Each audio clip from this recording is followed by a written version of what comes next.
Hey y'all, check out my new e-bike. This is a, how you say that? Hovsko e-bike. Dang, I don't even know. How would you say this word? Hovsko, Havalafa, how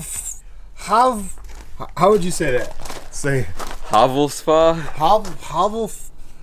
Christian's more cultured. Havalfa. Hav Alpha. There you go. Hav Alpha. That's what we're going with. Just Alpha. But I've been riding this thing like every chance I get. Christian's got Bobby. We haven't seen you on the e-bike. Trying to die. Let's go, Bobby. Negative. Come on, bro. Negative. Everybody's rode it except for you. Yeah, because I'm trying to be able to fish this tournament. Bobby, the tournament don't even matter. The tournament is just, it doesn't matter. Come on, bro. Hey, you're right. Let's go, baby. Hollywood's gonna Go. hit it. Something like that. I said, when are you ever gonna get the chance to scale a driveway like that? I know, dude. That driveway's pretty intense. All right, so let me show you a couple things. So this is the throttle right here. Oh, I felt that. Yeah, so you can either go all gas with the throttle right here on your thumb. Gas. All right, and then it has pedal assist. And when you start to pedal it, the electric motor is gonna kick in and help you get up that hill. Yeah, so you're not you need the pedal to get up the hills and stuff. stuff. All right, and so you see right here, this is how you adjust the pedal assist. You can go. You see how it's changing on so I'm weak right there. Yeah. Okay. And then if I'm strong, I go right all the way up to 5. All right. I would just go ahead and go to 5. That's obviously the meters is how far you go. That's gonna be how fast you're going right there. Sweet. Change your gears right there for your pedals. Rear brake, front brake. Man. That's Ready to it. go. All right, so you're gonna feel it when you pedal. You'll feel it kind of kick in for you. Oh yeah. Okay. Yeah. It's pretty cool. It's kind of addictive. This thing's pretty addictive, man. I've been riding it every time we come home for practice or when we first got here. This is a perfect place to bring it because there's a lot of hills here. Like there's hills everywhere, obviously because we're close to the lake, but the lake is kind of in the mountains anyway. So you got all these cool down hills, even our driveway. I bet this doesn't do it any justice. Like this video probably doesn't do any justice. I'll put my chesty on and show you exactly how far I go down this hill, how fast you come down this hill. It's like 25 miles an hour. Oh, can he stop? Oh. Got scared coming out. Yeah. Got crazy. So you got disc brakes on the back. You got disc brakes on the front. You also got suspension. On the front, you got front forks. It's got compression and rebound. Yo, it was a on the sweet front. ride, man. It was a Cadillac for sure. Pretty cool, dude. It's really smooth. It was a Cadillac ride. It'd be cool to kind of get around, like if you're in town or something somewhere. For sure, the city would be dope. Yeah.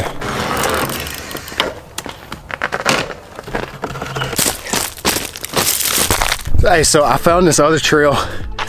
It's like a dirt trail. I want to go on this dirt trail right quick. I want to go on the dirt trail. Let's go on the dirt trail. Nothing but big swim baits. I can see you doing that, Bob.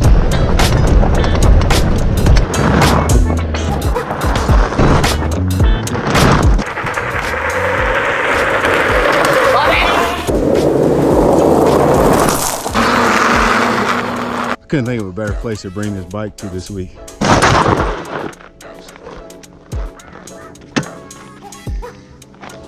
Oh my God, this thing handles so good. It's a lot of fun coming down that downhill. It's like everything that riding a motocross bike is without the noise and the acceleration. Like, I can't explain it. You either understand it or you don't. If you're after day one, I felt really good, man. I know I ended up being in the 90s. I know that's way less than ideal. I don't like being in the 90s no more than y'all like seeing me in the 90s. Trust me, I would not set myself up to start off in the 90s. I wasn't really scared. I saw what I needed to do, how I needed to catch them. I learned enough on day one to be able to recover really well.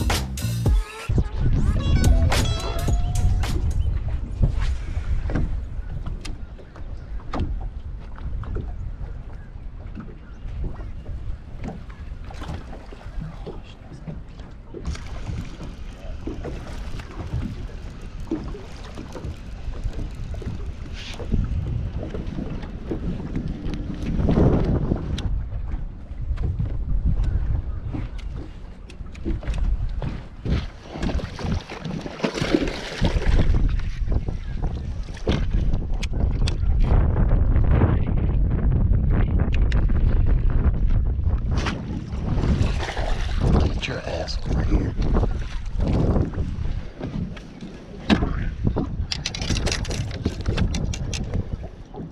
Dude, they're just so getting barely hooked.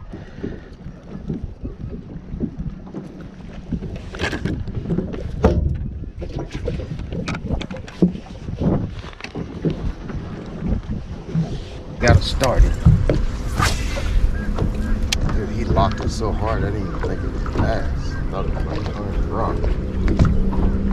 I lost one already that was a pretty good one.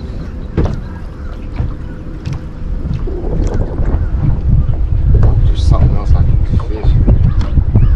The right size of fish. I don't know if I can get the right. I don't know if I can get enough numbers. I saw him come up schooling on this point. I saw him come up schooling here just a second ago. I actually did it yesterday here.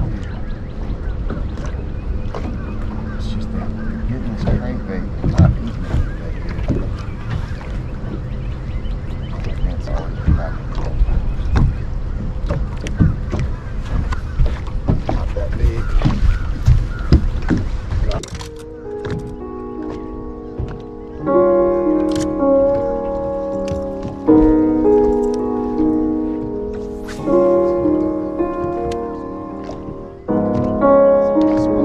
That was one of the worst days of fishing I think I had all year. Those 2 bites were the only 2 bites I got all day long. I never got another bite all day. It was really disappointing because I felt like I was getting in the groove and starting to understand what I should have been doing in practice during the tournament, which is usually a good sign when I start to figure it out during the tournament. And it didn't matter what I did, where I went, how slow, how fast. Looking back, I probably did go a little bit too fast in a lot of areas. I probably could have slowed down, hunkered down, and maybe done a little bit better. But all in all, I just didn't know what was going on. I was lost. But there's only one way that I know to get over that. There's over the years, I've went through these peaks and valleys of doing really good and then doing really bad. Fast forward, right now I'm actually in Missouri. Osage, Missouri. I think that's how you say Osage, Missouri. Getting ready to practice for the next tournament. I've had time to think about this. As I'm fishing today, I'll even tell you how I overcome bad tournaments like this. Yeah, this looks a little bit different, I guess, than you follow. I already left it behind. Now I'm here practicing for Lake of the Ozarks. It's in Missouri. Had a lot of time to think about this tournament and how I can adjust. What's the solution? How do you adjust from here? But there's some things that I have learned about tournament fishing over the years. I think it's worth telling you about in this video. First thing we gotta do is get out here and practice and try to catch some fish though.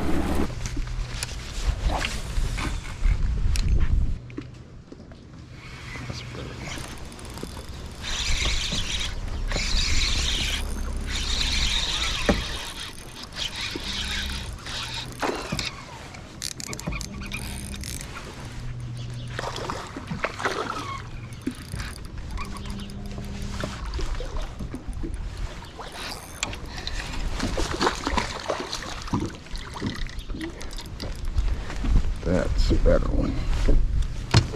Much better one.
I think it's very important to understand that no one is above a bad tournament. Not a single person. I don't care who you are, how good you think you are, what lake you're on. Nobody's better than a bad tournament. Every time you launch your boat, you're just as likely to have the most best awesomeness tournament you could ever have, and you're just as likely to have a bad tournament. I realize that. I'm never surprised when I have a really good tournament. I'm never surprised. Sometimes I'm surprised when I have a bad one. But, I don't.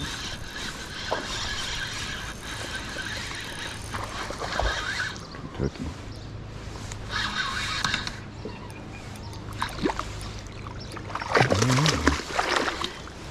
Number 3. That's a pretty good one. That's a pretty good one. Keeper number 3. That was on my SMH worms. He's pretty solid. That'll be 3 keepers a day. He's 2 3/4. Somewhere like that. 2 3/4. Good size fish. Yeah, he's almost 18 inches. Gotta be 15 here. That's a big fish. One thing I'm noticing the more I slow down is that these fish are way deeper. It definitely feels good. Well, let's start off here. Definitely feels good to go somewhere where you can like just catch some fish, because after the last tournament, I think you kind of take being able to just go out and have fun and catch some fish for granted. I do want to keep having fun, but I want to keep learning about how the fish are acting, what they're biting. I do want to continue to learn. One thing I'm already learning is they're not that, like, there must be in that 9-10 foot range, 8-9-10 foot range, and not necessarily up there in 4, which might mean I need to do a bait change actually, because that seems like that's the zone that I'm getting bit in now. It's like way deeper, not as shallow as what I was thinking.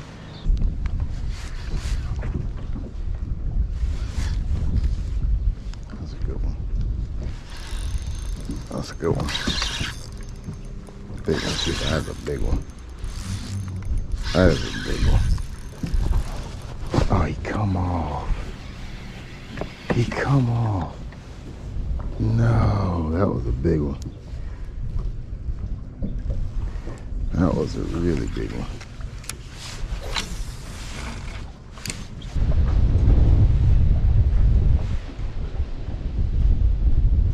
Pretty big.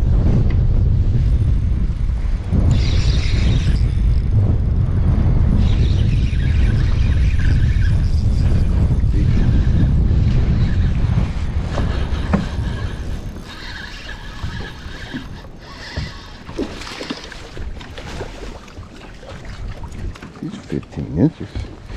I think that one will make the 15-inch mark. We'll measure him and see. 15 inches is actually a pretty good fish. Our Falcons would come with a board. Yeah, he's 16 inches.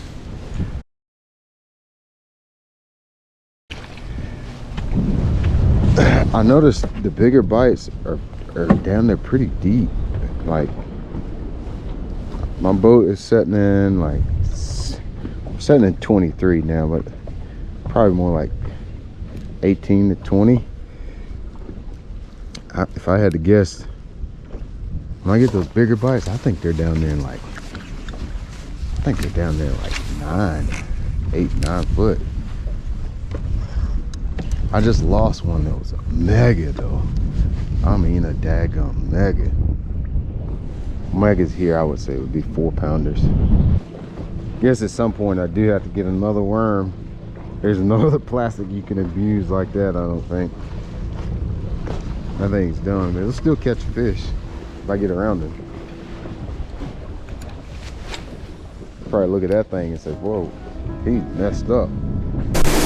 Hey, so one thing that's always helped me, you guys know I film myself. I literally have like hours upon hours upon hours, like thousands. one politician would say millions and millions of hours of myself fishing. I film myself fishing a lot. And a lot of times when I have bad tournaments like I had at E-Follow, I'll go back and watch that footage and I'll see a lot of times in that footage, hey, I was moving too slow. I spent too much time in one area. Just, you'll see little details that'll help you in the future not make those mistakes. So you bet your bottom dollar, when I got home, one of the first things I did was take that footage, look at it all over again, just to see, you know, like, what was I doing? What was I thinking? What was going on in my brain? Was I moving too fast, moving too slow? All the little details that you can't see in the moment. A lot of times, if you'll film yourself, I would encourage you to film yourself fishing. You'll find out a lot of things that you can't tell in the moment when you're out there on the water. Look at this. Oh, finally got a good one. Finally got a good one on jerkbait. Something I definitely didn't expect to catch him like this. I don't know if you can see me or not.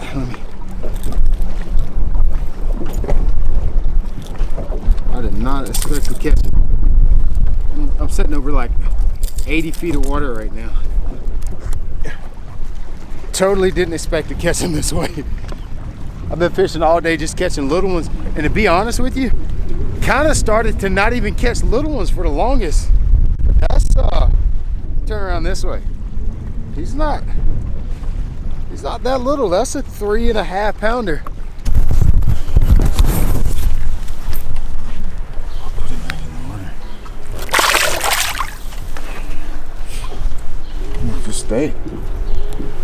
I also think it's really good to set with the emotions that you get when you have a bad tournament. Don't just stuff it. Don't feel like you just gotta feel like happy-go-lucky. I'm just happy to be here. No. Man, I invested a lot in tournament fishing. I literally devoted all of my teens, all of my 20s, all of my 30s, my entire life pretty much to this art of tournament fishing.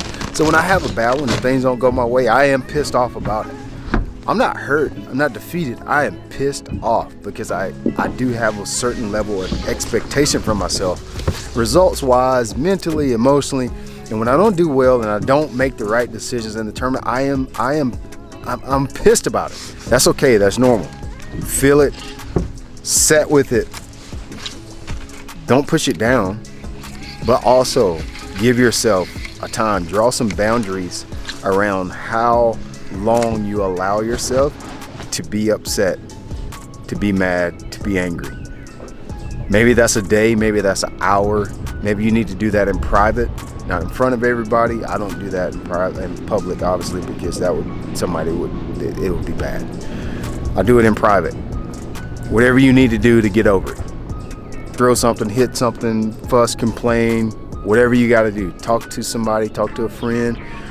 Feel it, talk about it, deal with it that very moment. Deal with that emotion and then let it go.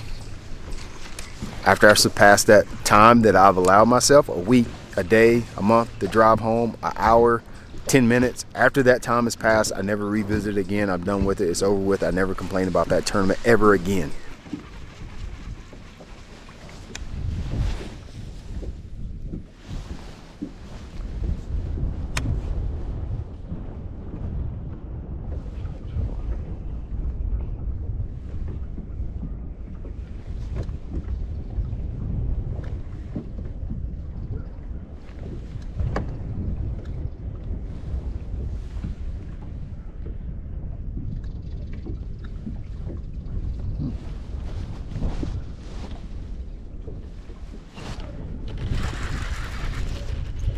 Bigger one in the Carolina reef. Yep, nope, he's still small. He had me fold it up. You think on the bait caster he feels smaller. He's still the same size no matter what I throw. I thought I'd try to change it up though. I've been throwing mainly just shaky head. Took my little creature bait, the gremlin, sling him around a little bit on a Carolina rig, hoping I was going to get a bigger bite. Well, we just catching the same old ones. I don't know. I ain't gonna worry about it. I'll just go in this tournament and catch as many as I can and hope a big one shows up is really about all you could do.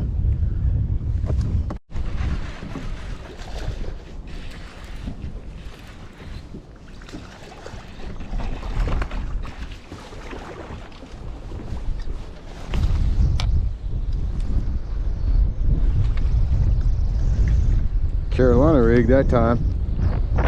Something a little different. Now you can look at his pectoral fins and stuff and tell these fish are spawning. See how they wore out? Dead giveaway that these fish are spawning. Something a little different. Been throwing that shaking head, but time I was throwing a Carolina rig. Just a little flat bank. I don't know if I could keep doing it or not, but nothing special here.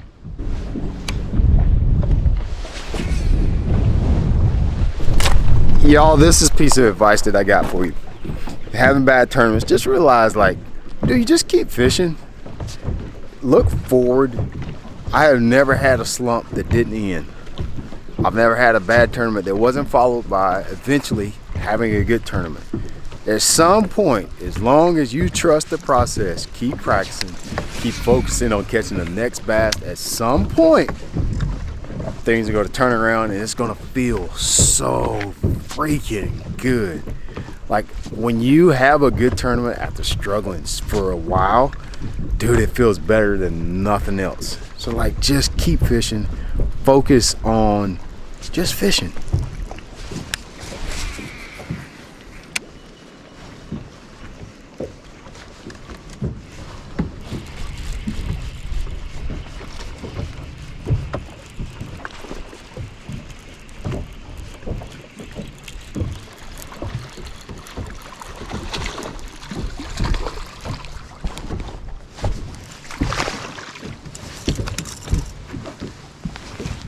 Oh, it might even be a keeper. Let's see. Think that one's a keeper? I think he might make the show. That was on a crankbait of all things. I hadn't thrown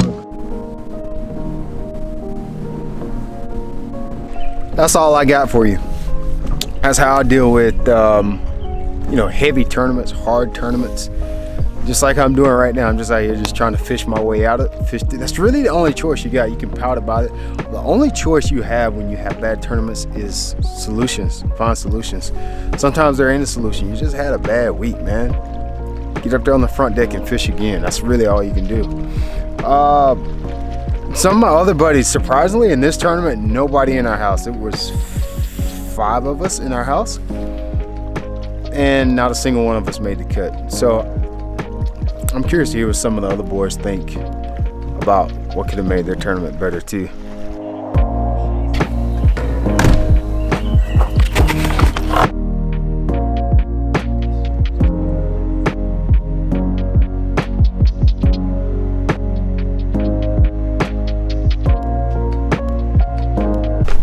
Yo, Bobby. Yes, You followed 2 weeks ago. If you could have did one thing different, what you think? What would talk? What? adapted sooner. What does adapting look like to you? So, the fish I was catching in practice, a lot of them were on docks, and they were pre-spawning fat, and then Amen. And then in the tournament, I was catching post-spawners that were skinny. So, how does that happen so fast, though? That's the beauty of this beast that we chase called bass. they can swim as fast as they want to. So what we're doing, we're talking about you follow 2 weeks ago. If you could do one thing different, if you could go back, do one thing different, what is it? Probably fish slower, like we were talking about. 100% Fish way too fast. Way too fast. Should have slowed down while the fish were bedding and picked it apart better. Cristiano El Greco! You're gonna have to walk over here. All right, so let's see. Yeah. Hey, Christian started off on fire. Only guy we don't have here from you follow is Mark. So if you say if we could go back and do just one thing different, 2 things different, 3 things different, what would it be? I wouldn't have done anything different. I mean, I was doing the right thing. I had 14.5 the first day. I was right inside the top 50 cut. And then the second day, I had the same amount of bites. I only caught 6 keepers the first day. Had 6 keeper bites the second day. Broke 2 of them off, lost 1. So I would have had another, I definitely would have had another 14. Some of the ones that I broke off felt pretty good. I probably would have had somewhere in the 14 to 16 pound range, and I would have been right up there. So just fine. Yeah, so I wouldn't have really done anything different. I just had some stuff that didn't go my way on that one.